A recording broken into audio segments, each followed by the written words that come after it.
So, continuing our call that God gives to Moses with all this is how you're going to do it.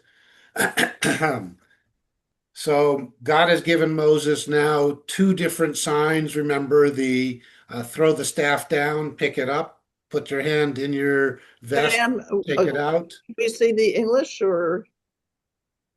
Well, throw the staff down and it will turn into a snake. Grab its tail, it'll turn back into a staff. That was all last week. Oh, I So see. now Moses and God said, "Don't worry, if they don't believe the first sign, they'll believe the second sign." Moses, meanwhile, apparently is trying to get out of the whole thing because he said, "What if they don't believe me?" God said, "Well, I'll give you a couple of signs." So he gave him a couple of signs. Now Moses says, "V'haya im lo ya'aminu gam lishnei ha'otot ha'eleh."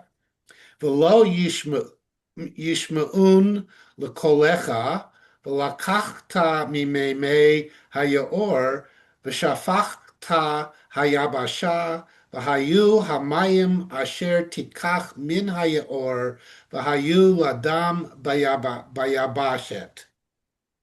So, v'haya im lo ya'minu, God says, and if they don't believe, so v'haya, and it will be, im lo ya'aminu, they do not believe. If, literally, if not, they believe.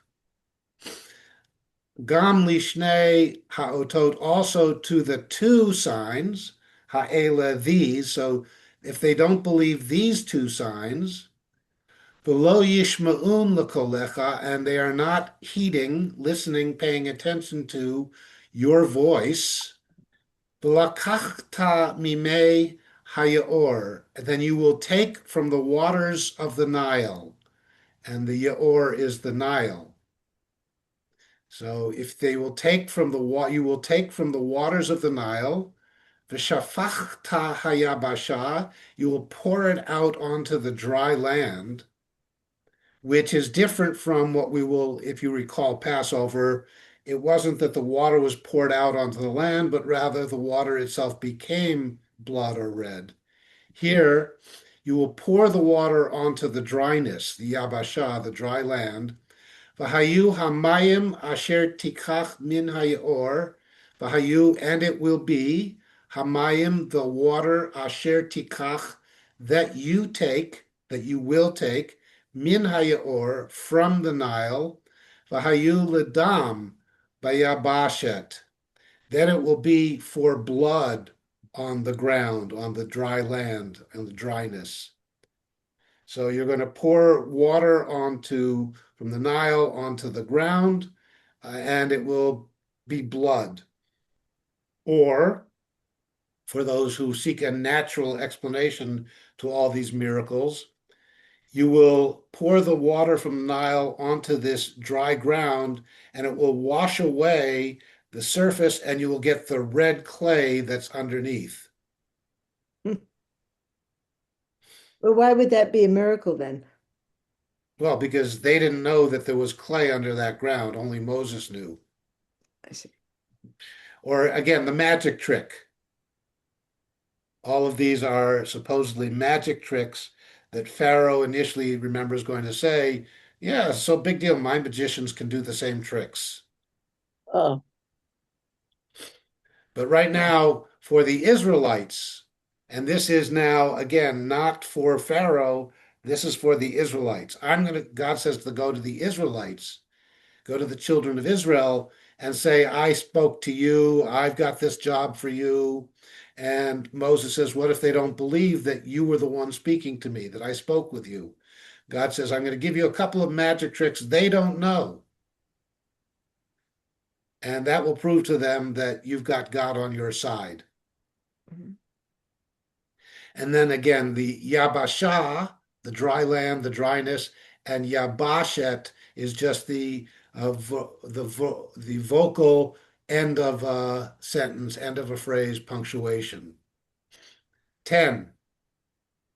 Vayomer Moshe el Adonai, Bi Adonai lo ish devarim anochi, gam mitmol, gam mishilshom, gam me'az, dabercha el avdecha ki chavad peh uchvad lashon anochi.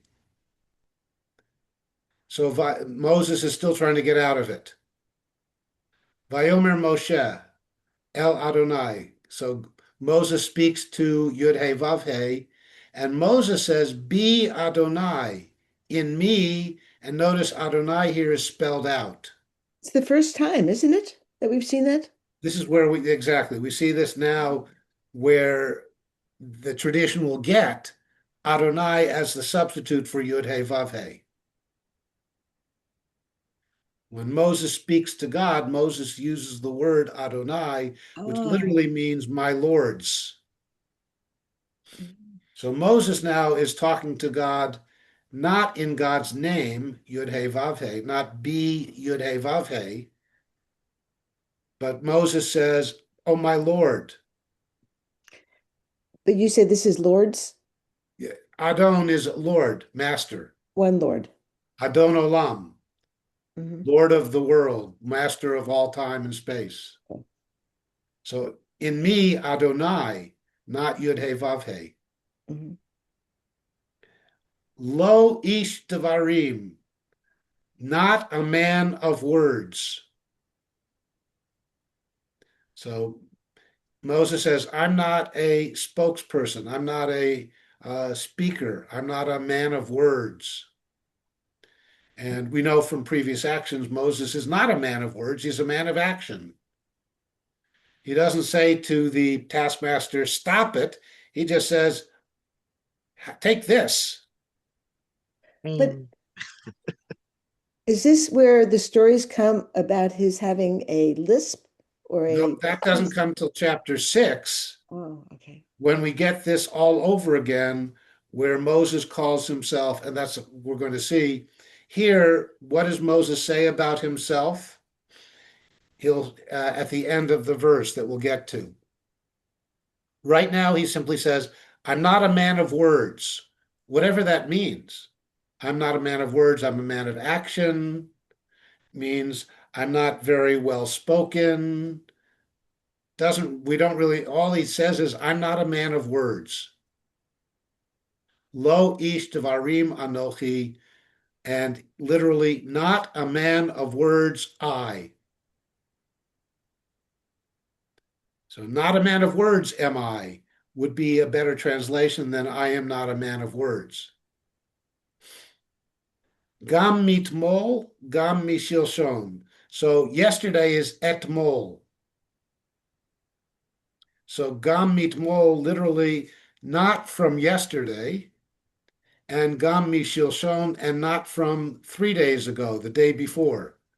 Notice the root, shalosh, 3. So I'm not a man of words. I haven't been yesterday. I haven't been the day before. Gam me'az, and not from ever, not from the ongoing. So I've never been a man of words. I've never been a speaker, a public speaker, whatever, however we want to interpret this. So far, we don't have anything about a lisp or a stutter or any other kind of speech impediment. We simply have a protestation by Moses that he's not a public speaker. So, dabercha el avdecha. So, speaking for you to your servant. Why? Ki chavad peh uchavad lashon anochi. So kavod is honor or respect, but kavod also is heavy. So here he says, I'm heavy of mouth and heavy of tongue. In chapter 6, we're going to get this whole encounter all over again in the blue story. And at that point, Moses is going to say, Aral Sfatayim, circumcised of lips. And that's where we're going to get the hot coal story. But in chapter 4, all this protesting, don't send me. Then chapter 5, he's going to get sent in the red story. Then we go back to chapter 6 in the blue story, and all over again, he says, Don't pick me. I can't do it. I'm not a speaker.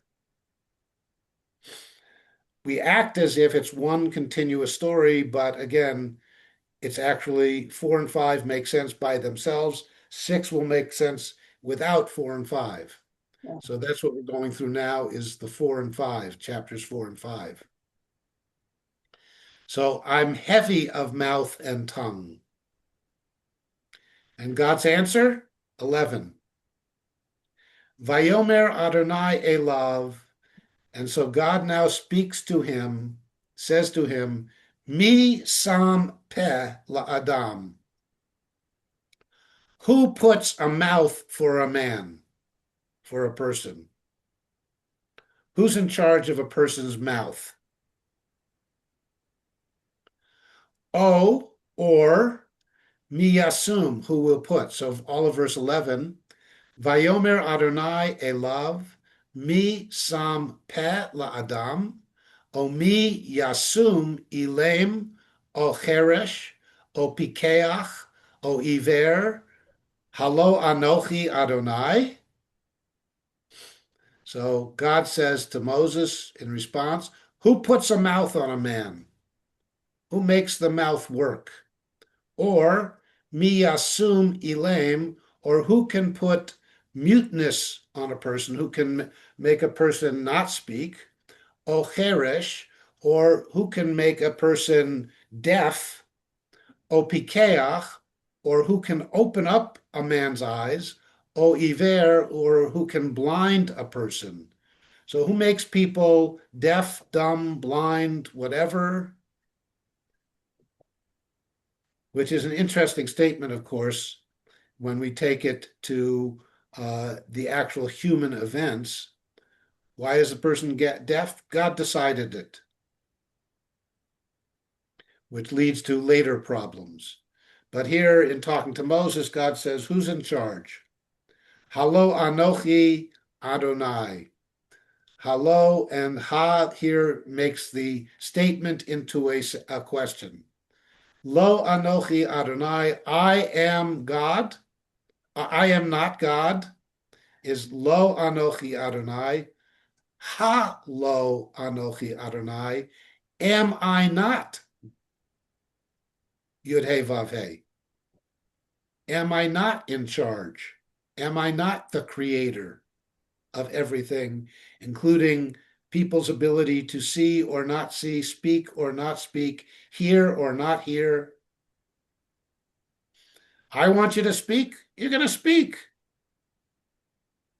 Now shut it, Moses, and get on with the job.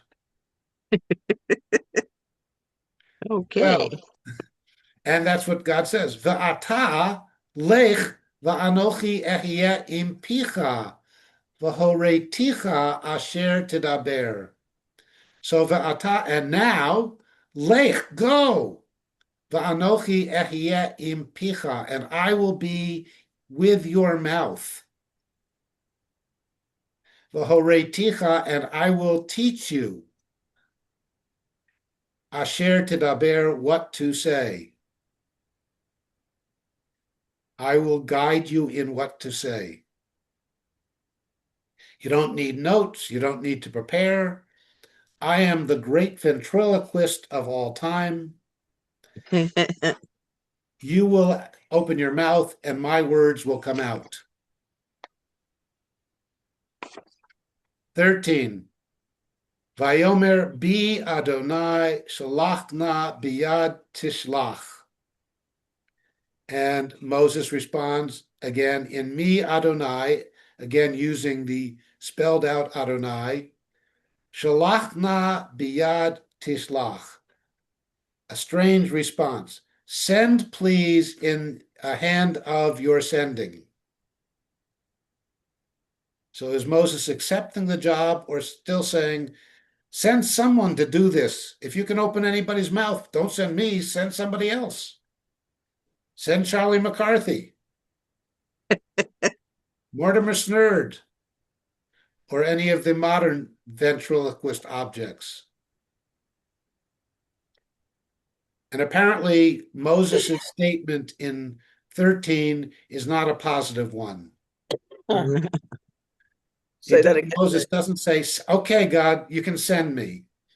Moses says, send please in the hand of your sending, which seems to be, all right, then pick on someone else.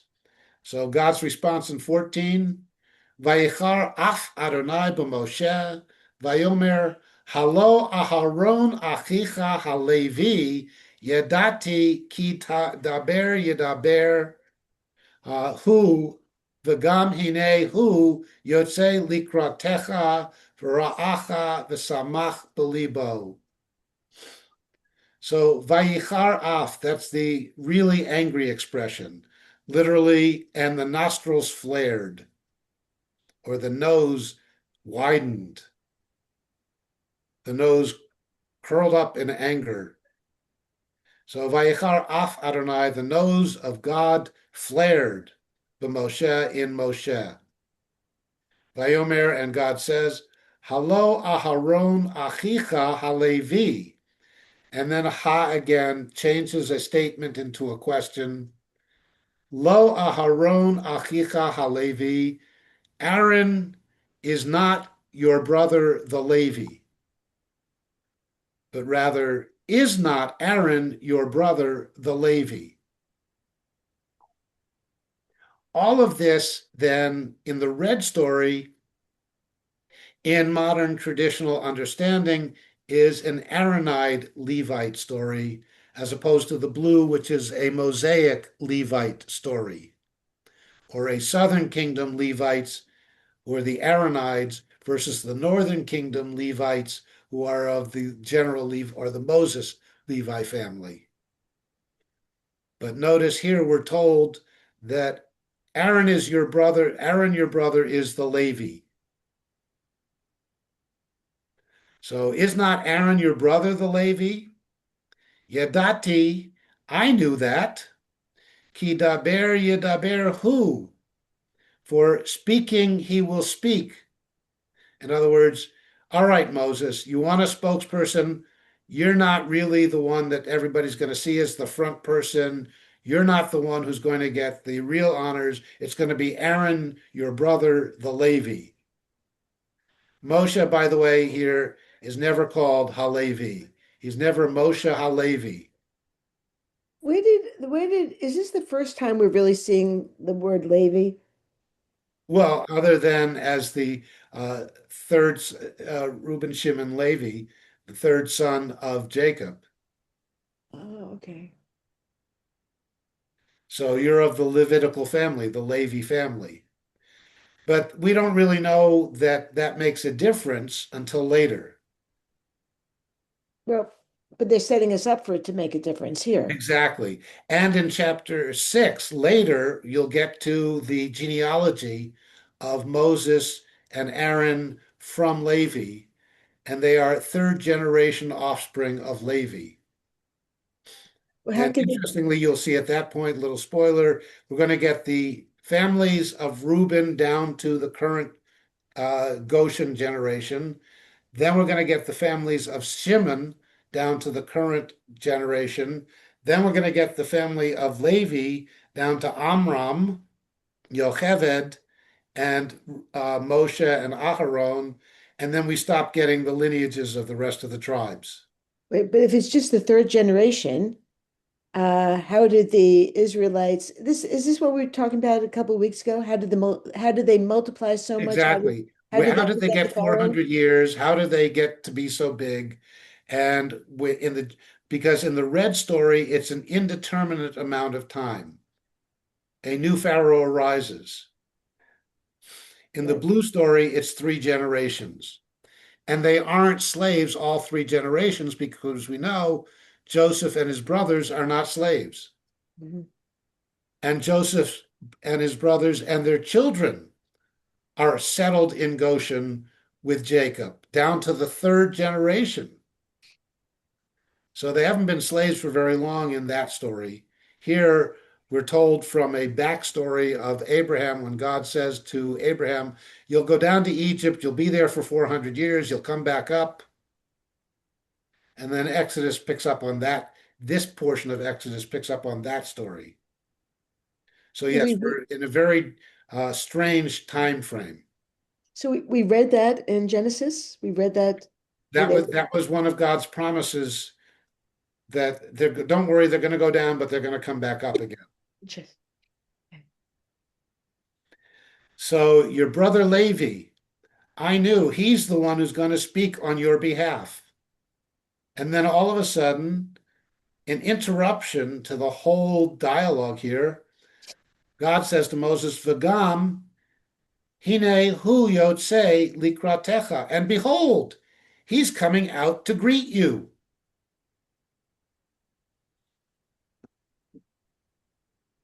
As last we knew, Moses was standing around at some burning bush. And all of a sudden, God says, look, Aaron's coming to greet you. Where did he come from? Where are we? We're lost. But that's all right. Moses is going to spend the next 40 years being lost. So we're lost in the story. And behold, also, here he comes to greet you. He's coming out to greet you. V'ra'acha v'samach b'libo, and he will see you, and his heart will be gladdened, will rejoice. We've had no relationship between Aaron and Moshe up until this point. Moshe kills a taskmaster. Moshe finds out that the servant, the Israelite that saw the killing of the taskmaster, spread the word. Moses runs away because Pharaoh wants to kill him. Moses spends some indeterminate amount of time, possibly 40, 50 years, with his father-in-law and his wife and his children and the flocks. And Moses comes across a burning bush, and Moses gets all of this job. And all of a sudden, Moses has a brother who's coming out to find him.